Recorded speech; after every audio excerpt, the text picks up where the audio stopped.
The prologue of the big takeout. First time posting here, and I intend to tell my story in another post. But there's one little thing that has been bugging me, and my wife says I'm silly to be bothered by it.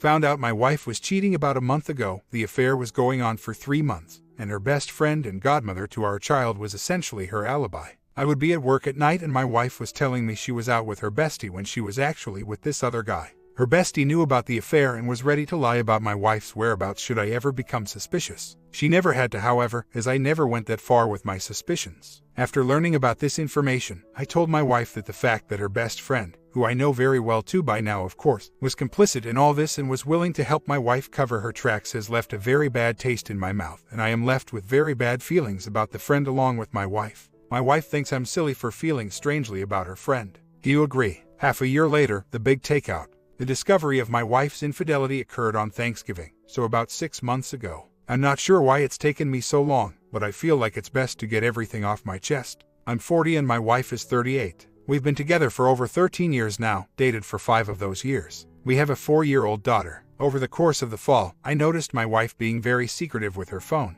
Anytime I'd get near her, she'd quickly jump back to the home screen of her phone or coincidentally be turning it off when I came around. I found this odd obviously, but I never mentioned anything about it to her as I 100% trusted her, and I never in a million years thought she'd cheat. I can't tell you the regret I have for never bringing it up to her. The only other thing that she did that I'd consider off during this time period was that when she'd go out, it would be for 5, 6, or sometimes 7 hours at a time. I'd be able to tell because our Xfinity security app tells us when doors are open, so I could see when she left and when she came home. The only reason I'd look at things like that while I'm at work is because we have dogs and I don't like them left alone for too long, so I'd pester her about leaving the dogs alone.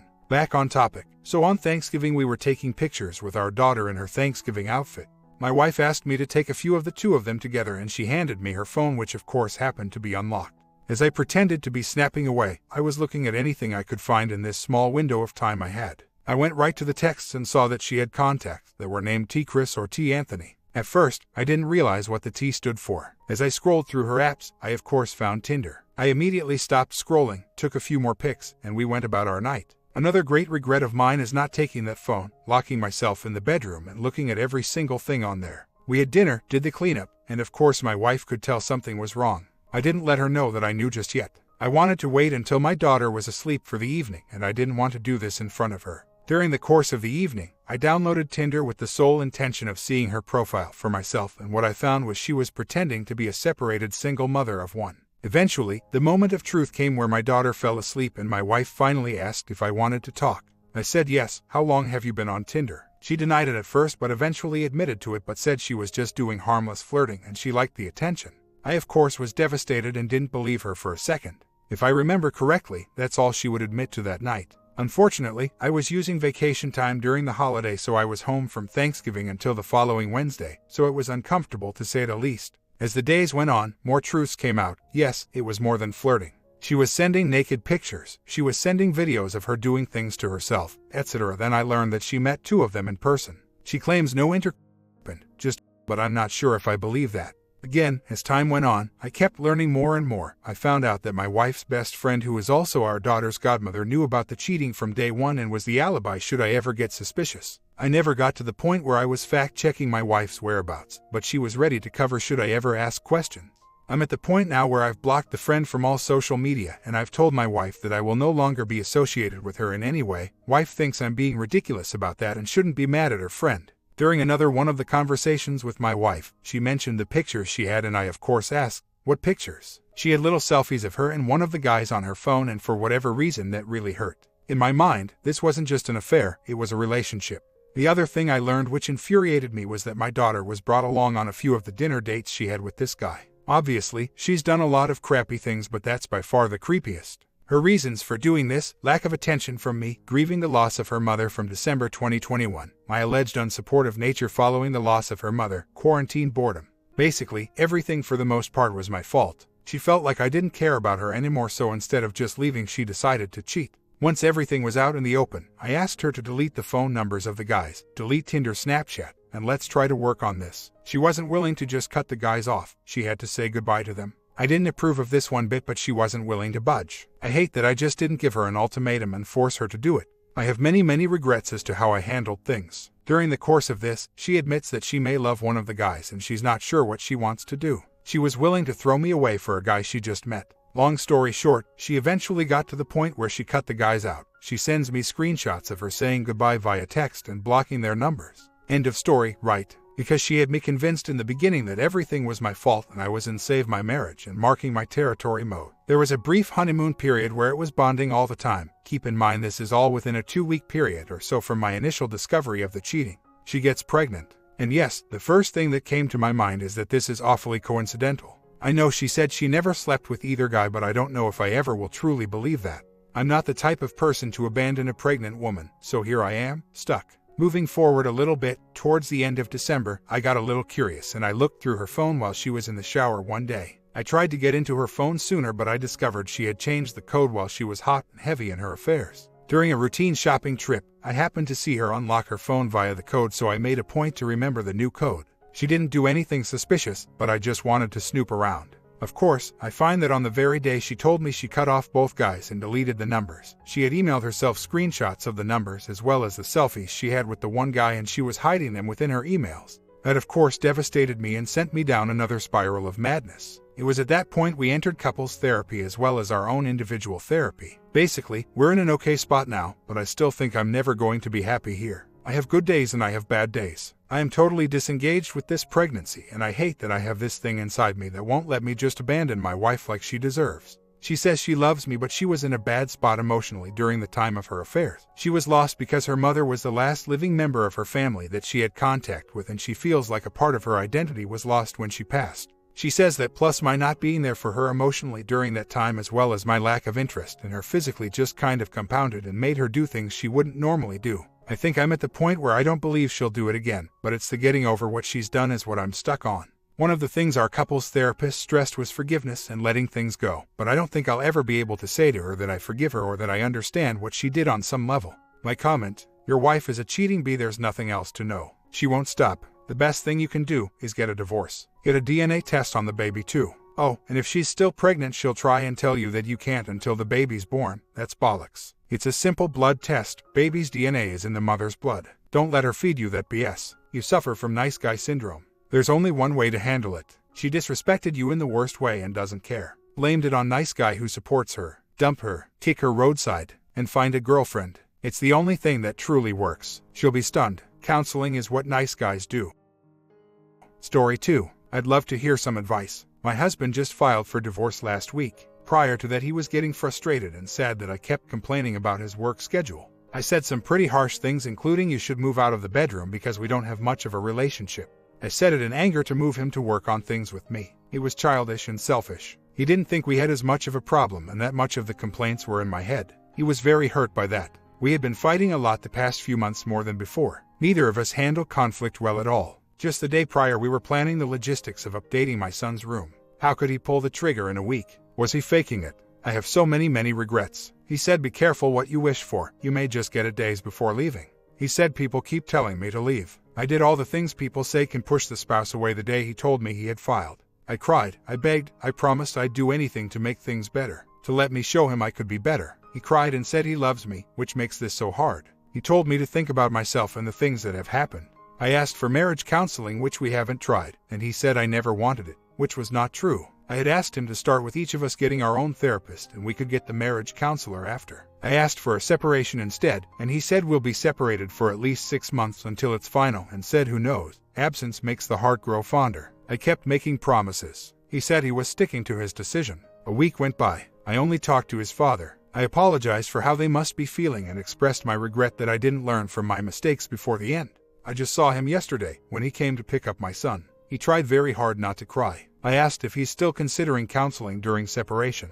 He said yes. We both were polite, but clearly in pain. He didn't wear his wedding ring. I was devastated. It's only been 1 week, but I just hope he rethinks this. Anyone has thoughts? I want to apologize for my part in the marriage. I just don't know what to do. The legal moves have started. Just 1 month ago he was telling me he was devoted to me and loved me intensely. He said he thought about me constantly. Just 1 month ago. I was a good. He hasn't decided counseling.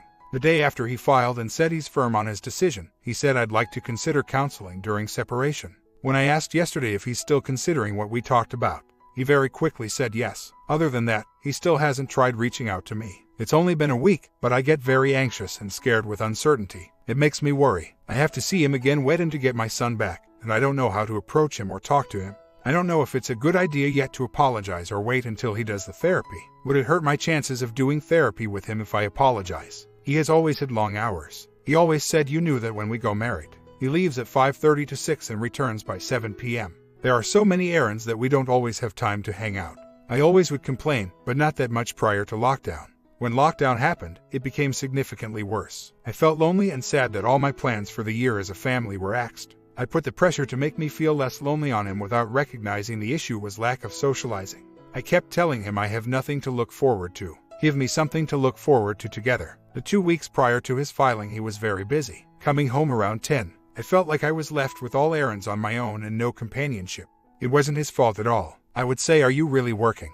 I'm an idiot who allowed my mom's toxic paranoia get to me. He'd FaceTime me from work with other people working nearby. I think my last statement really hurt him, and that's when he pursued divorce. I'm just hoping this is not a hopeless situation. I feel so stupid for focusing on the wrong things. I didn't focus on how tired and stressed he was. He kept saying it's not like I want to be there. I'd much rather be here. I hate this too. We both have jobs still. I work part-time. He is full-time. We've been together for 4 years but married 2 years. He has weekends off and those are our times together with our 2-year-old. So, it feels more like parenting together, and then in the evenings we try to spend it in some way together. To me it was unsatisfying because all we did was watch movies together. There wasn't much romance. He isn't a romantic guy and told me that it's just not in his nature. I was always the planner who came up with activities. In the past few months, I pressured him to do the planning and try to do something weekly. He had a hard time with it and I continued to act angry that he never put in an effort.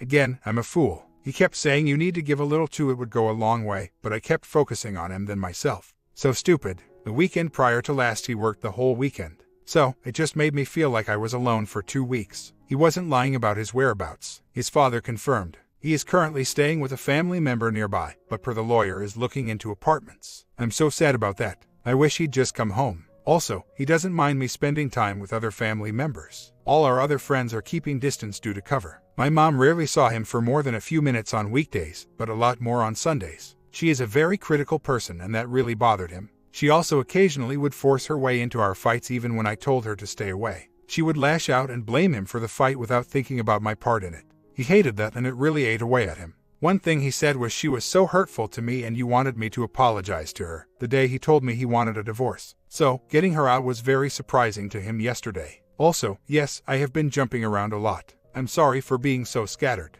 I can write down my thoughts in a nice letter and talk to him at some point when he's ready. I just don't want to push him to talk because he said he's not ready to talk and needs space to think and reflect. I told him yesterday whenever you're ready, I'm here to talk, and he said okay. That's it so far. I really hope he reaches out and then I can have this important discussion and apologize for the things I've done. I also hope that he's opening to reading the books you suggested and doing marriage counseling. A part of me is tempted to do some grand gesture like getting on my knee and proposing to start a new marriage together or something else silly. I think men don't respond as warmly to that as women, so that could backfire. It was unsatisfying to me because instead of seeing it from his perspective and actively trying to put my end in, I just blamed him. He always said you could be more affectionate too or give some on your end. It would make a huge difference. I can't read minds. I never did that. So, I feel like I can only own up to my end. He has his faults too. Don't get me wrong. He does, but he always made attempts. They just didn't work for me. We both weren't able to communicate how very well, and I think it's because we weren't very self-reflective. You can only change yourself, not your partner. I have already been served.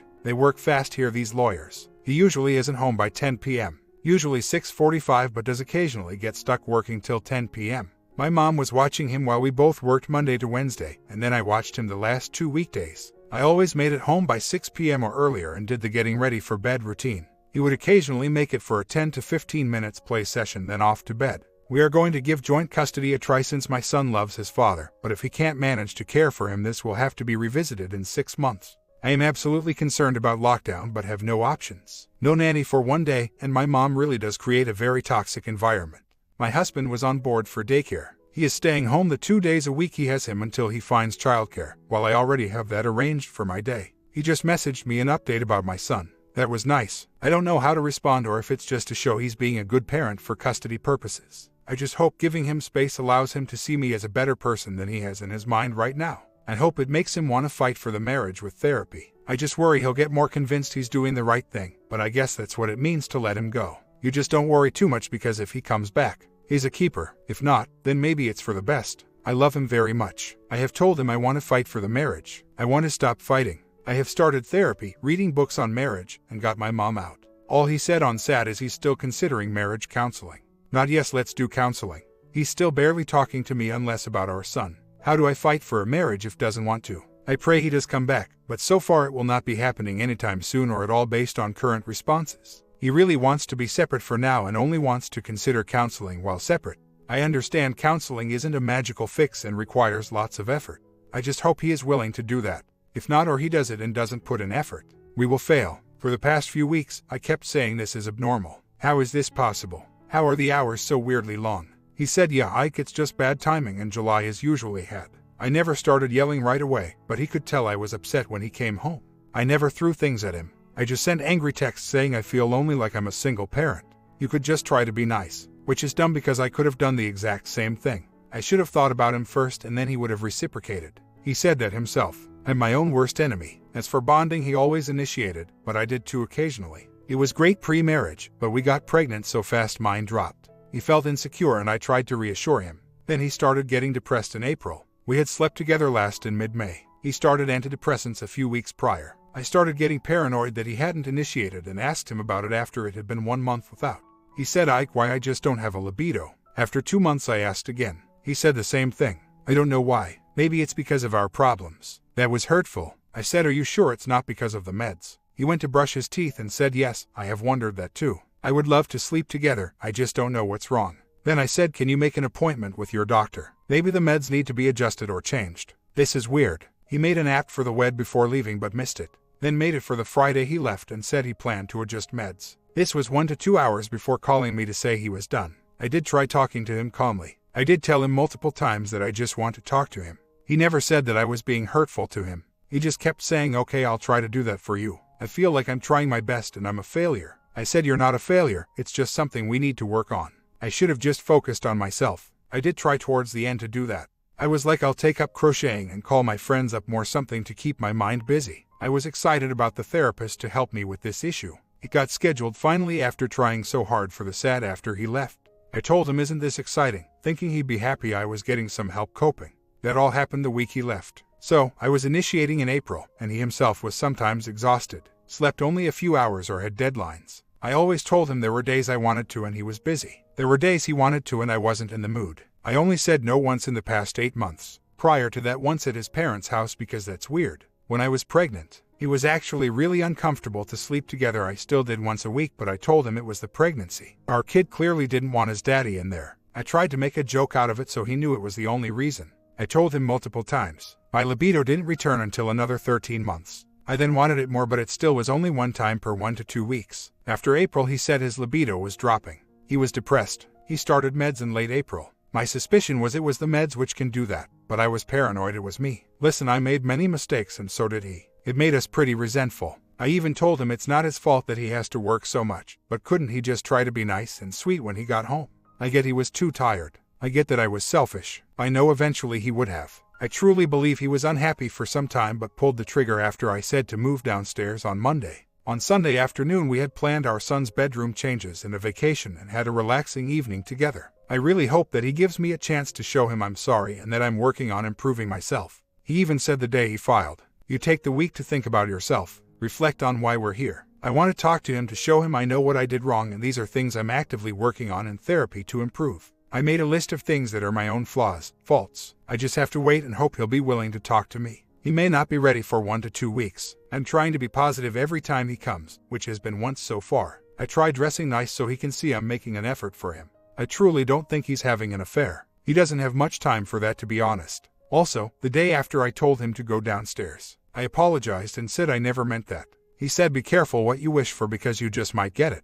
I told him I never ever wanted it and not to move downstairs because he was going to. I said I just keep feeling you're half out the door so it makes me more paranoid and more anxious. He didn't deny that. Instead, on Tuesday he said he's committed.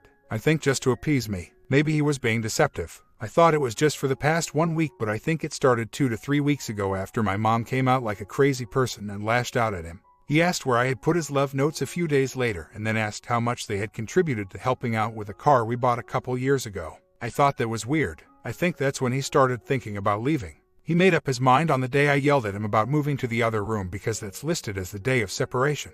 When I asked him how long he'd been planning it, he said just this week. That's definitely not the man I knew. He is not a cheater, unless this is a midlife crisis thing. I don't know why would he cry so much if he was trying to deliberately hurt me. How does me having hope serve him in any way? Wouldn't it be better to say no and let me move on? It doesn't sound like him. If we did get back together, we'd have to do therapy for at least a year to keep rebuilding trust and communication. Maybe that's not worth it to him. I don't know, I'm so confused. All I know is I miss the man I love. I see him tomorrow. Will be cordial. Update, I saw him this morning. It was cordial. I asked about whether he was considering what we talked about. He said he's unsure, wondering if it affects the date of separation. It didn't sound good, so I called him up and apologized for how he'd been feeling and making him feel he had to change himself, making him feel unappreciated when he was working so hard. I told him why I loved him and that I know why we're at the point in our lives. He said thank you for saying that. I said sorry if it made him uncomfortable, and he said it didn't. He said this time apart has been good for both of us to think and reflect. He said I was so mean, he got emotional here. And I said I don't know why I was so often. It wasn't him who needed to change but me. He said we could all improve. I told him I've been to therapy 4 times in a week and I don't want people to think I'm mean. He said okay, thank you for saying these things. I appreciate it. He said I had to do this. I couldn't handle it anymore. I said I know it wasn't good. I didn't like how things were either. I said I'm willing to put in all the effort needed to make things better for us as a family and our son. I said he's too important to me to not do this. I'm hoping you see the possibility of that. He said let's just think about things. I said I don't want to pressure you into doing something you don't want to do. He said it's not that. I'm not ready yet and need to think and see how it would affect the date of separation. I told him to have a good day at work and I'd tell him how our son does in daycare. He said I hope you have a good day too. He's a very conflict-averse person. All the fighting was enough to make him implode, plus my mom, plus exhaustion, plus work sliding. That's enough for him to snap. I know I shouldn't have according to most of you, but I've said what needed to be said. He never gave me a chance. Now I'll let him stew on it. I don't know if we'll make it. I love him and it'll require a lot of work to get through this ordeal. He'd have to want it himself. So, we'll see what happens. I'm going to give him space now. At least he knows I'm not sitting at home belligerent without any understanding for what I've done to contribute to this downfall. He knows I get it. He knows I get why he did it. Now he can focus on other aspects of the marriage instead of the guilt of ending it and anger at me for never understanding. That's my opinion, but I'm probably wrong. Update, nothing new. Still trying to divide assets and sell our house. I've narrowed down apartments and he's looking for some still. I'm still sad about all this but less anxious. He said he wants a clean slate several times the last we talked and only wants to focus on regaining self. He said maybe after that he'd consider counseling, but doesn't make much sense to me. I'm slowly losing hope. I wish I could say something to him, but I doubt it. Half a year later, we are working on getting back together. We've started couples therapy. I'm blaming myself less and recognize it's a 50-50 problem. He is sort of working on his anger issues. Divorce is on hold. We're selling the house still. I don't want to go back there anymore and neither does he, nor still living separately. We spend several weekdays together and every weekend.